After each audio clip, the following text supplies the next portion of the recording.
Perezida Emmanuel Macron arashinjwa kwivanga mu matora ya Papa. Perezida w'Ubufaransa Emmanuel Macron yashinjwe kujya kubonana n'abakaridinali bitegura gutora Papa mushya, agamije kubinjiramo ko bakwiye gutora umukaridinali ukomoka mu Bufaransa akaba ari uhinduka Papa. Ibitangazamakuru byo mu Butaliyani byatangaje ko Perezida Macron yatangiye kwivanga mu matora ya Papa mushya nyuma y'uko ahuye n'abakaridinali benshi bitegura kwitabira conclave izasiga hatowe Papa mushya. Ubwo yari yagiye gushyingura Papa Francis, Macron yasangiye amafunguro n'abakaridinali 4 muri 5 bafite inkomoko ifite aho ihuriye n'Ubufaransa kandi bitegura gutora Papa mushya. Barimo Arikiepiskopi wa Marseille Jean-Marc Aveline kuri 25 z'ukwa 4 2025, kandi Perezida Macron yari yahuye n'umuyobozi mukuru w'umuryango Se Egidio ufite ijambo rinini muri Kiliziya Gatolika. Tempo ya kabiri yo mu Butaliyani yanditse ko Perezida Macron yasabye abakaridinali bose bahuye gushyigikira bivuye inyuma Jean-Marc Aveline ngo azatorerwe kuba Papa. Ibitangazamakuru byinshi mu Butaliyani byashinje Macron gushaka kwihitiramo Papa. Gusa ibiro by'umukuru w'igihugu w'Ubufaransa ntibyagize icyo bivuga kuri izo nama yagiranye n'aba bakaridinali. Inama y'abakaridinali 135 izatorerwamo Papa mu gushyira izaterana kuri 7 Gicurasi. Papa Francis yapfuye ku itariki 21 muri uku kwezi gushize kwa Mata.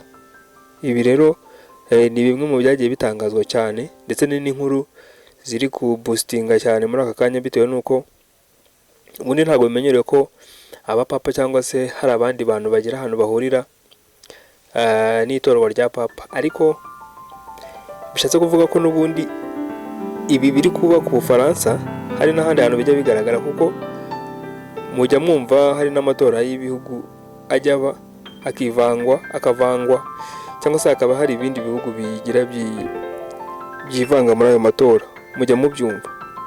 Rero ntabwo byaba ari igitangaza nyine bibaye ari byo, kandi biranashoboka. Murabizi ko Ubufaransa ni bimwe mu bihugu bigerageza kwinjirira cyane ibihugu bifite ijambo nyine bifite ijambo risa nk'aho rikomeye, cyangwa se nk'ibyo twita nyine ibifi binini, bigerageza uburyo bwose bishoboka kugira ngo byitambike cyangwa se bigire ukuboko nyine ahantu nk'ahariya, bitewe n'uko biba bizwi yuko haba hari ukuboko. Ko murabizi ko Kiliziya Gatolika ni imwe mu madini cyangwa se amatorero sinzi afite ijambo rikomeye kuri iyi si, kuko hari n'ibihugu ajya yitambika imyanzuro yayo. Murabizi nka hakurya muri Kongo, nk'iyo Papa cyangwa se Musenyeri agize icyo avuguruza kuri leta nta kintu ivuga, nta kintu n'ikirenzaho, kuko Katolika hari isa nkaho ifite ukuboko kuri hejuru ya guverinoma cyane. Rero byaba ari insinzi ku Bufaransa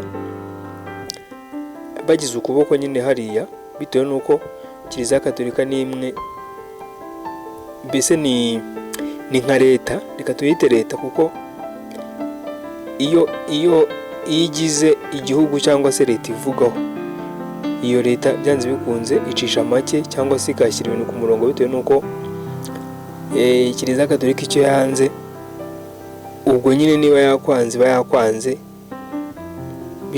Rero Ubufaransa bushobora kugerageza bukashyiraho Papa wabwo n'ijambo ryabo, birumvikana ko ijambo bari bafite ritazamuka, bitewe n'uko bafite undi muntu bahagarariye kandi uba ukomeye kuri isi, kuko umupapa aba ameze nk'aho nyine ayoboye, wamwita nyine nk'aho ayoboye isi yose, kuko hafi nka kimwe cya kangahe cy'abatuye isi bose abenshi ni abakatolike. Rero nk'umuntu uba ufite ijambo rikomeye gutyo akaba afite igihugu aturukamo, birumvikana nyine ko icyo gihugu ni nk'aho aricyo kiba gifite ijambo nyine muri gahunda zose, kandi ari nka diro bashaka yazibakinira mu buryo bworoshye bitewe n'uko kugenda akabumvikanisha biri.